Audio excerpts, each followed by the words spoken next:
All right, looks like we are live. Welcome Instagram, welcome YouTube, welcome Facebook, welcome LinkedIn and Twitter. So glad everybody's here tonight and that I'm here. I'm late. I'm about 20 minutes late. Can you believe that?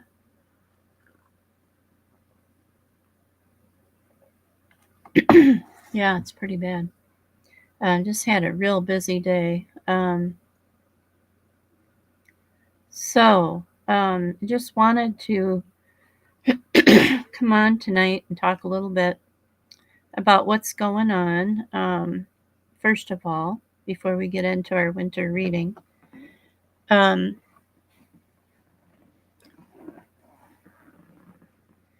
we do have a 25% off sale going on in the bookstore, which is in the crawler below me, and then also in the estate find store, which is over to my right, this way, not behind me, but this way. Yeah, there we go. Over in the comments. So that link is there, and then we also have this new QR code, which takes you, if you take your phone and put it up to the screen, it should take you right up to the scan the code, and it should take you to the store. That's the bookstore actually with the QR code.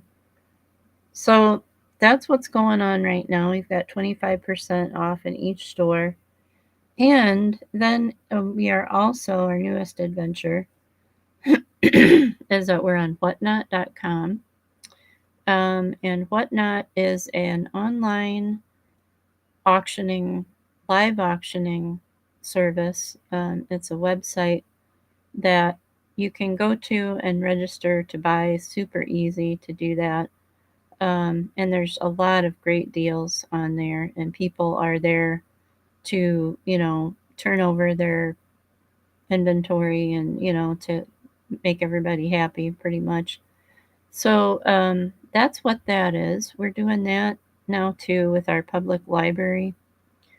I do it a little bit here too at home with the estate finds stuff that I have.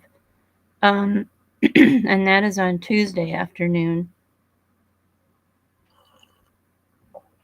So if you feel like joining us, I'd appreciate that actually. And it's fun too. It's really fun. So, and I will get that link for you too while I'm thinking about it. That's a good idea to get that going.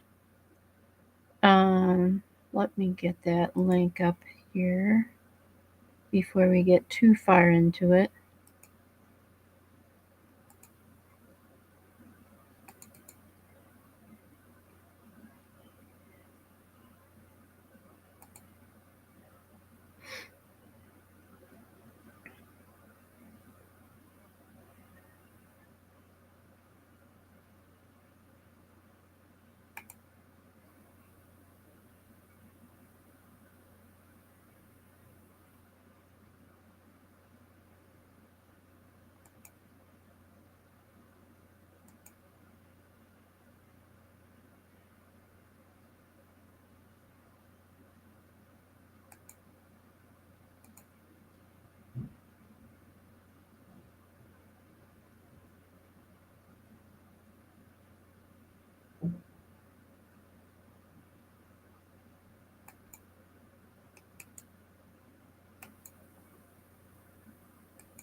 Okay, welcome, Catherine.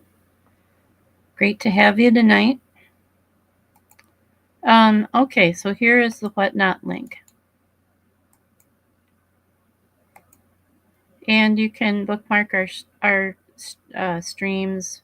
I think those will be coming up. Well, I have one tomorrow afternoon at 1, which is a collectibles auction. And then tomorrow, not tomorrow, but Thursday, I have one from the basement of our public library auctioning off some things that we've had down there for a long, long time. And some things that we just, are getting rid of, like discarded books and things like that.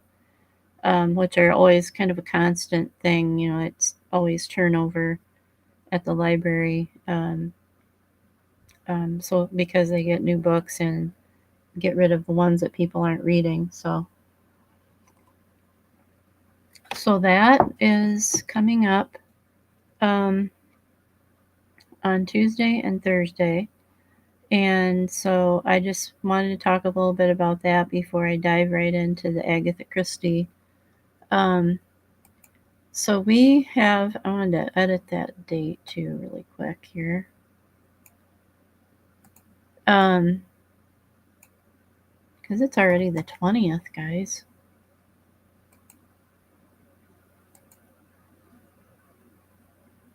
All right. Anyway, so hopefully that will continue to go well. And um, so that's basically it. We're going back into the estate sale season, so I'll have new books and all kinds of fun things happening. So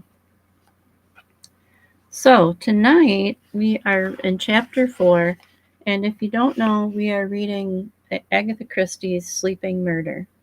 Now, if you don't know, I am a big Agatha Christie fan. I have always been a big Agatha Christie fan, even when I was in high school. And so I really enjoy that. Um, so this is chapter 4, Helen.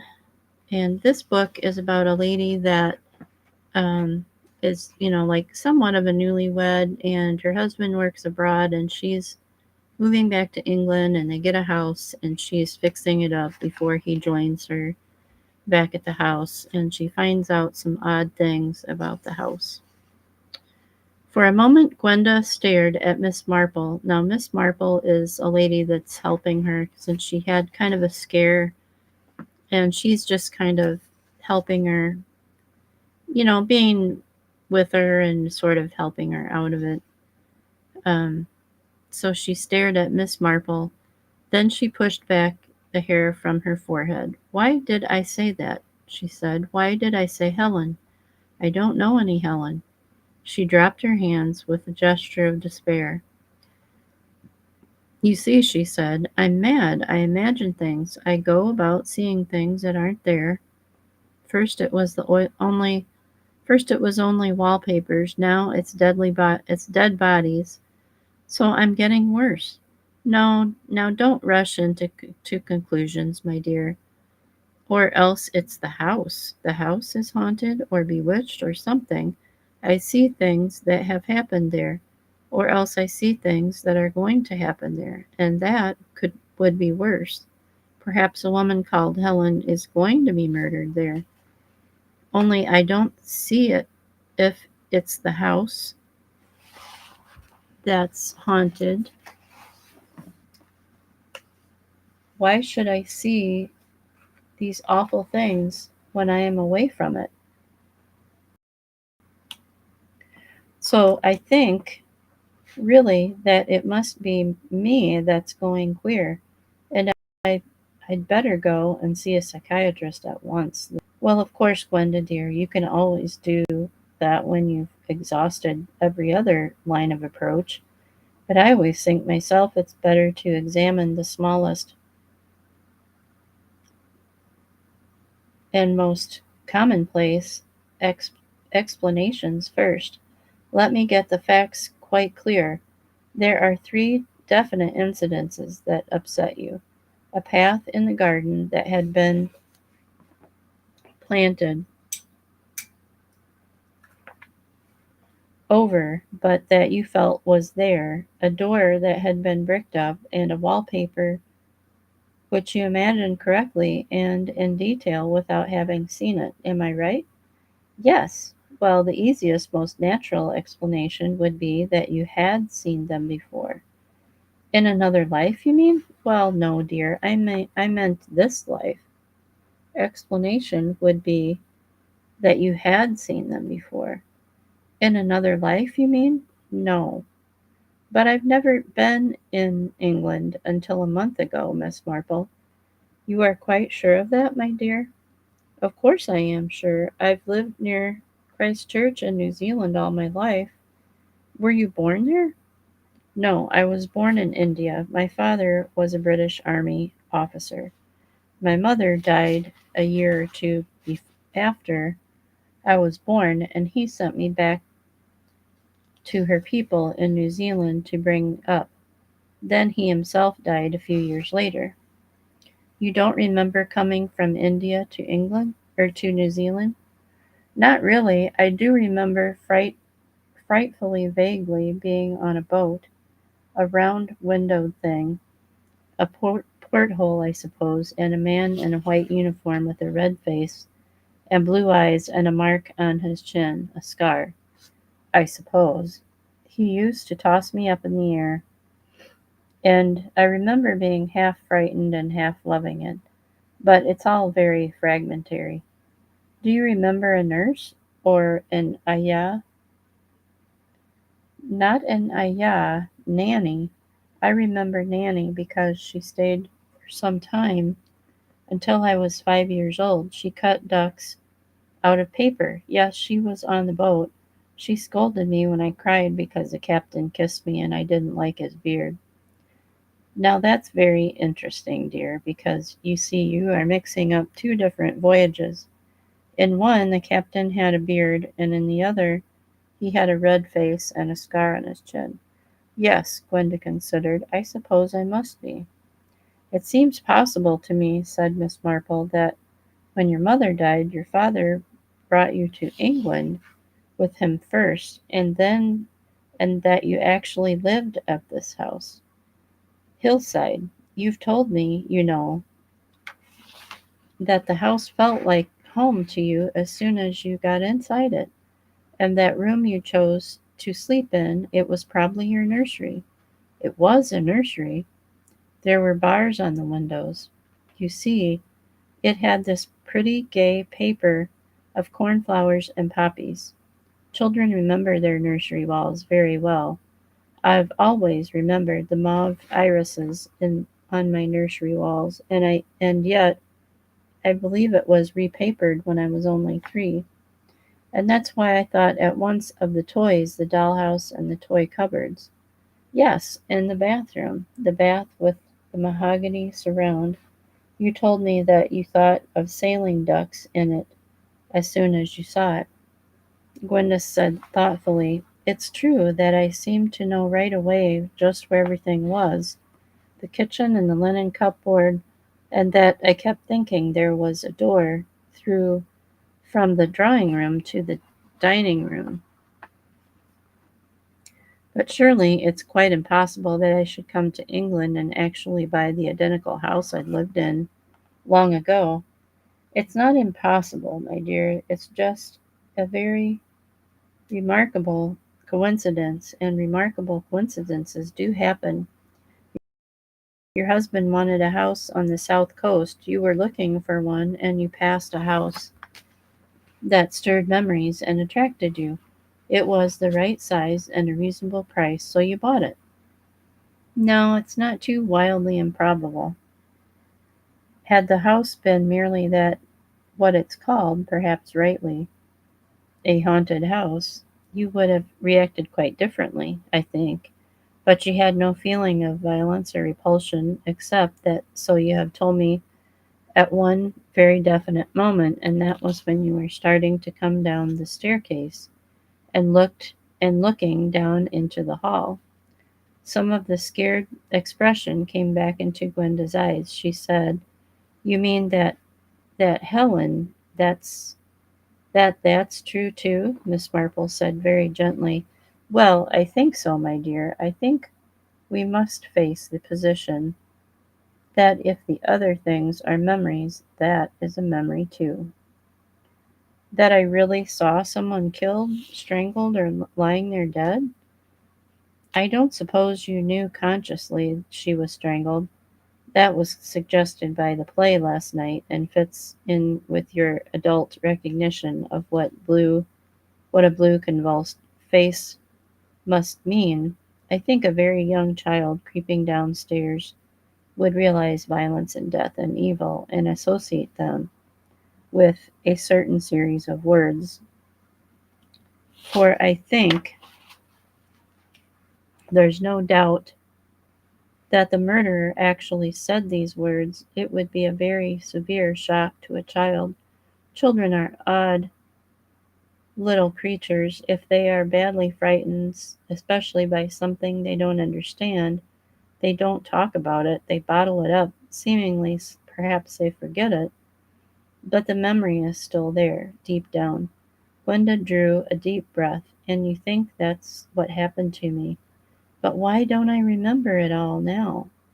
One can't remember to order, and often when one tries to, the memory goes further away. But I think there are one or two indications that that is what did happen. For instance, when you told me just about how your experience in the theater last night, you used a very revealing turn of words. You said you seemed to be looking through the banisters, but normally, you know, one doesn't look down into a hall through the banisters, but over them. Only a child would look through them. That's clever of you, said Gwenda appreciatively. These little things are very significant. But who was Helen? Asked Gwenda in a bewildered way. Tell me, my dear, are you still quite sure it was Helen? Yes, it's frighteningly odd because I don't know who Helen is. But at the same time, I do know. I know that it was Helen lying there. How am I going to find out more? Well, I think the obvious thing is to find out definitely if you were ever in England as a child, or if you could have been your relations. Gwenda interrupted. Aunt Allison, she would know, I'm sure. Then I should write to her by air mail or send a night mail letter. Tell her circumstances have arisen which make it imperative for you to know if you have ever been in England. You would probably get an answer by air mail by the time your husband arrives. Oh, thank you, Miss Marple. You've been frightfully kind, and I do hope that what you suggested is true. Because if so, well, it's quite all right. It won't be anything supernatural. Miss Marple smiled. I hope it turns out as we think. I am going to stay with some old friends of mine in the north of England the day after tomorrow. I shall be passing back through London in about 10 days. If you and your husband are here then, or if you have received an answer to your letter, I should be very curious to know the result. Of course, dear Miss Marple. Anyway, I want you to meet Giles. He's a perfect pet, and we'll have a good powwow about the whole thing. Gwenda's spirits were fully restored by now. Miss Marple, however, looked thoughtful. And then the next chapter is chapter 5, and we will do that next week. Now, in the next couple weeks, we might try to do a couple chapters at the same time, in the same evening, that is. This is a really good book. I really like it. And I hope you enjoyed that. If there's anything you guys have questions about, you can always leave them in the comments, and I will get back to you. And for now, I think we will go ahead and leave it here for tonight.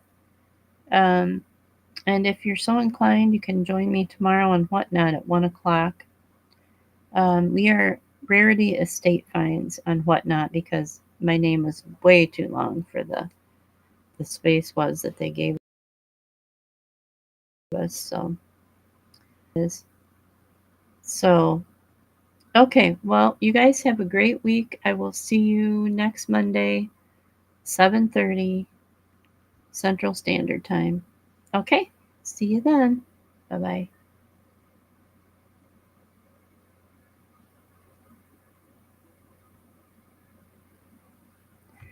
Bye, guys.